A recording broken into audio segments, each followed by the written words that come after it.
हे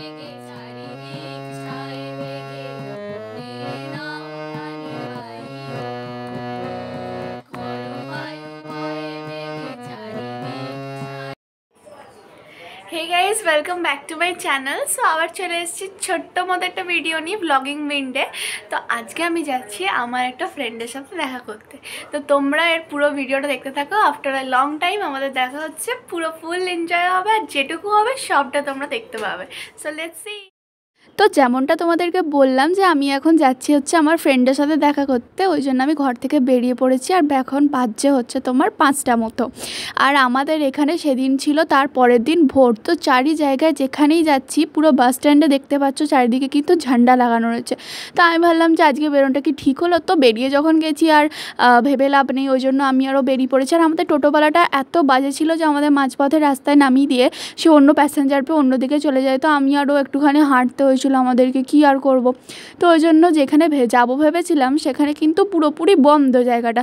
গিয়ে তো মনটাই খারাপ হয়ে গেল। ভেবেছিলাম বাচ্চাদের পার্কে যাব, বড়দের পার্কে যাব, ভাবিনি কোনো দিন। তো এবারে তোমাদেরকে বলি আমরা এসছি কোথায়। আর আমরা এসছি হচ্ছে আর কোথাও নয়, সবার পরিচিত কেএমপি কুমারমঙ্গলম পার্ক। তো কুমারমঙ্গলম পার্কে আসার জন্য তোমরা কিন্তু রাস্তাটা কেউ কেউ জানো, কেউ কেউ জানো না। যারা দুর্গাপুরে থাকো তারা কিন্তু সবাই জানো, আর যারা বয়ফ্রেন্ড গার্লফ্রেন্ড বা সিঙ্গেল মানুষ দেখছো তারাও কিন্তু খুবই ভালো করে চেনো, তাই তো? আরে না, মজা করছি।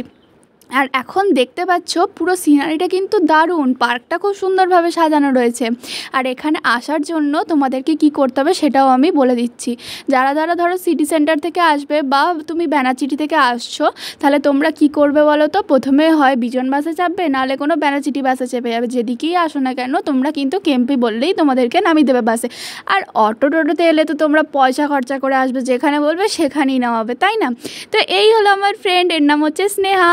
থাকে হচ্ছে এখন মানে পড়াশোনা করার জন্য, ওকে এখন ভিআইটিতে পড়াশোনা করছে, তার জন্য ওকে বাইরে থাকতে হয়। তো এসছে বলেও যখনই আসে আমরা কিন্তু জনে মিলে প্রচণ্ড মজা করে থাকি। তো আজকে আমরা ভেবেছিলাম হচ্ছে এই কেএমপির পাশেই একটা বাচ্চাদের পার্ক আছে, নেহেরু পার্ক বলে। তো ওখানে বাচ্চারা খেলাধুলা করে, তো আমরা ভেবেছিলাম ওখানেই যাব। আর কেএমপি পার্কে ঢোকার জন্য যেমন টাকাটাও বেশি লাগে, তেমনই মানুষজন এখন খুব কম থাকে। আগে তো এতটা পরিষ্কারও ছিল না, কিন্তু এখন আগে থেকে কিন্তু পার্কের অবস্থা খুবই ভালো। আগে যখন ছোটোবেলায় এসেছিলাম মা বাবার সাথে, তখন কিন্তু এরকম ছিল না। দেখতে পাচ্ছ দূর দূর তক শুধু কাপলই বসে আছে, এই জন্য না ভালো লাগে না আসতে। ওই জন্য বাচ্চাদের পার্কটাতেই বেশি প্রেফারেন্স দিই আমরা। তো কী করবো, আর যখন জায়গা পেলাম না, কোথাও তো যেতে হবে। এর পাশে তো কিন্তু চিত্রালয় মাঠ হচ্ছে। তোমরা যারা মেলার ব্যাপারটা জানো, আমি কিন্তু মেলা এলেও তোমাদের জন্য খুব ভালো একটা সুন্দর ছোট্ট ব্লগ নিয়ে চলে আসবো মেলা নিয়ে। রথের মেলার ব্যাপারে তোমরা সবাই জানো। আর যাই হোক, এবারে এই ব্লগটা দেখো, সবাই কি সুন্দর বসে রয়েছে আর খুব ঠান্ডা একটা হাওয়া দিচ্ছে, জানো তো? জায়গাটা এতটাই সুন্দর এবং ঠান্ডা, খুব ভালো লাগছিল এখানে বসে থাকতে। তারপরে আমরা চললাম হচ্ছে ভেতর দিকে, এবং আমরা যেদিক দিয়ে যাচ্ছি সেটাই কিন্তু হচ্ছে মেন এন্ট্রান্স। হ্যাঁ, তোমরা এই রাস্তাটাই পাবে এই পার্কের ভেতর দিয়ে ঢোকার জন্য। আর এবারে বলি যে এখানে ঢুকতে গেলে তোমাদের কত টাকা লাগবে। এখানে ঢোকার জন্য কিন্তু টিকিটের প্রাইসটা খুবই হাই, সেটা হলো 80 টাকা। হ্যাঁ, বুঝতে পারছি একটু কষ্টকরই, কিন্তু কি করবে বলো, যদি কখনো শখ হয় পার্কে ঘুরতে আসার, অবশ্যই পার্কটায় এসো, নো ডাউট খুবই ভালো। আর একে দেখতে পাচ্ছ তিরিং বিরিং সেই থেকে লাফিয়েই যাচ্ছে, বলে কি না এই বাচ্চাদের রাইডগুলো সবগুলো চাপবো। আর হ্যাঁ, টয় ট্রেনের ব্যাপারটাও বলবো, তারাও পুরোটা দেখতে থাকো তোমরা। তোমরা তো আমার পাশে দেখতেই পেলে কত সুন্দর সুন্দর বাচ্চাদের রাইড, সবগুলোতেই কিন্তু তোমরা চাপতে পারো, কিন্তু এগুলো চাপতে গেলে কিন্তু টাকার ব্যাপার রয়েছে। যদি বাচ্চা নিয়ে আসো অবশ্যই বাচ্চারা ঝোঁক করবেই, তো কিছু করার নেই। এদিকগুলো এলে তোমাদেরকে কিছু না কিছু কিন্তু বাচ্চাদের চাপাতে হবে। আমরাই ঝোঁক করছি বড় হয়ে, তো ওরা তো করবেই।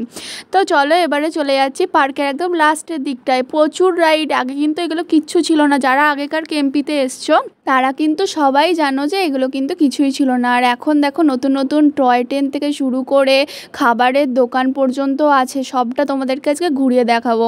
আর তারপরে এখানে দেখতে পেলে জলেতেও কিন্তু বাচ্চাদের রাইডের ব্যবস্থা রয়েছে বিভিন্ন ধরনের। আমি তো খুঁজছিলাম দোলনা, কারণ আমার অনেক দিনের শখ। পার্কে এলে আমার মেন একটাই ইন্টেনশন থাকে যে কখন গিয়ে আমি দোলনাতে চাপবো।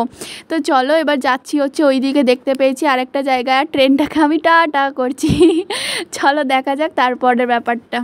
আর আমি এদিক দিয়ে পেরোচ্ছিলাম, হঠাৎ করে কখন দেখছি আমার একটা কোইন্সিডেন্টলি পুরো একদম একটা সিনেমাটিক শ্যুট না হয়ে গেছে।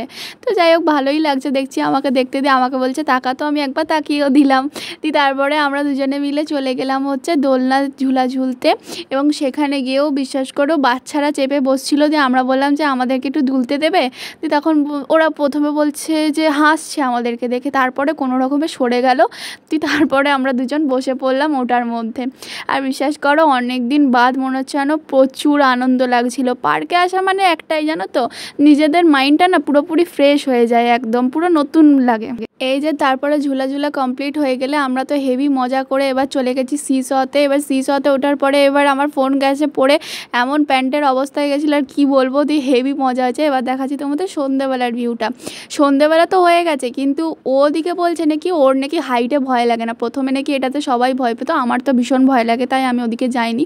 তো ও আমাকে বললো যে ঠিক আছে ফোনটা ধর, দেখ আমি আজকে করে দেখাবোই।